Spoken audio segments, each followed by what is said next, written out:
incapable d'organiser des élections dans son propre pays donc lu muy wax amul benn crédibilité waaw balaa muy wax nañu wax xaalis bu ko Sassou Nguesso jox pour dëkkam mu yóbbu jël ko yóbbu ko New York tëj ko foofu rënk ko foofu donc l'Union africaine Catherine Samba Panza j'ai même des difficultés pour dire son nom dégg nga lu mu wax du benn dëgg waxul lu mu wax amul benn crédibilité de l'autre côté l'UEMOA ñoom itam ils nous déçoivent ça me déçoit parce que jigéen la ñu ñooñu ñëpp ñaar ils viennent avec des parlementaires de Guinée-Bissau des parlementaires du Niger des parlementaires du Togo mais dëkk yooyu ma lim kañ lañ la mës a organiser élection bu baax donc la déclaration de l'Union européenne de l'Union monétaire ouest-africaine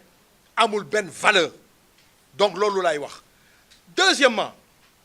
ci yenn journalistes yi laay ñëw quand même parce que depuis le début waxuma yéen qui êtes sur le terrain qui exécutez le travail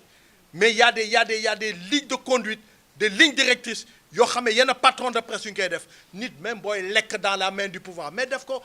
en douce def ko ndànk depuis le début on est en train de vouloir manipuler l'opinion du ñu gëmloo ne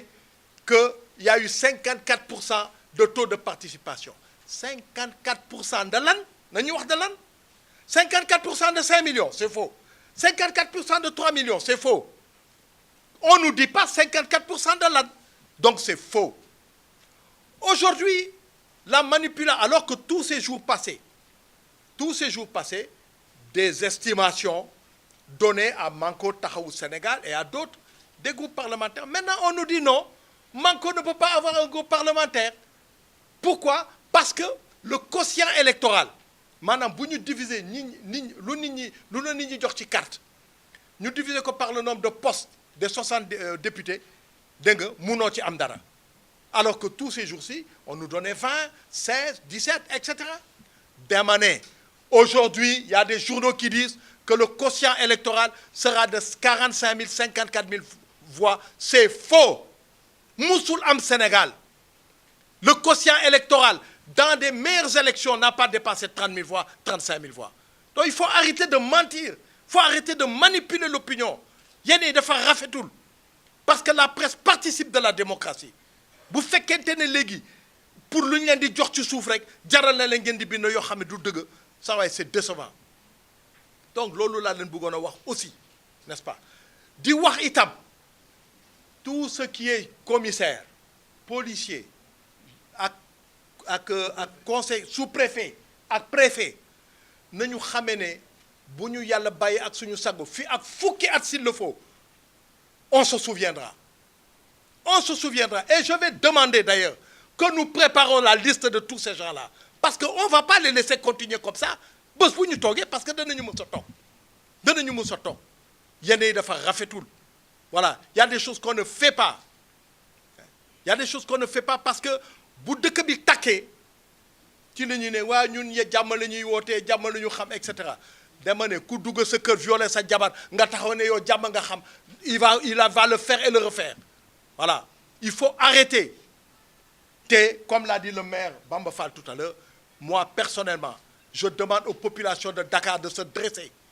ñu mënuñu sàcc seen élection Amadou Ba il est battu dans son bureau de vote il est battu dans son centre de vote et vous voulez qu'il gagne la commune mais yéen dafa nopp mënu ko dégg nom de Dieu il est battu dans son bureau de vote il est battu dans son centre de vote et vous voulez qu'il gagne la commune foo leen ko teg dégg nga alors la paranoïa maanaam presque feebaru dof moo jàpp pouvoir bi dégg nga moo jàpp pouvoir bi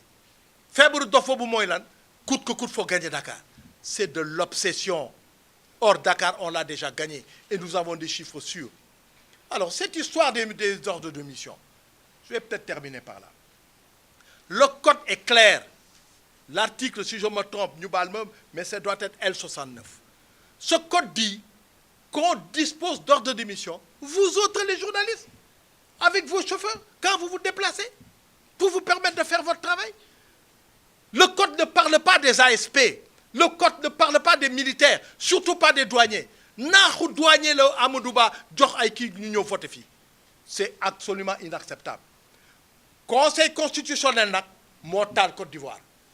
conseil constitutionnel Côte d'Ivoire moo taal Côte d'Ivoire waaw un coup Gbagbo moo gagné un coup Ouattara moo gagné dëkk bi tàkk waaw conseil constitutionnel Sénégal na xam ne ñoom ñooñu fa toog ñun gën ñu jàng droit man bi may jàng droit ñoom ñëpp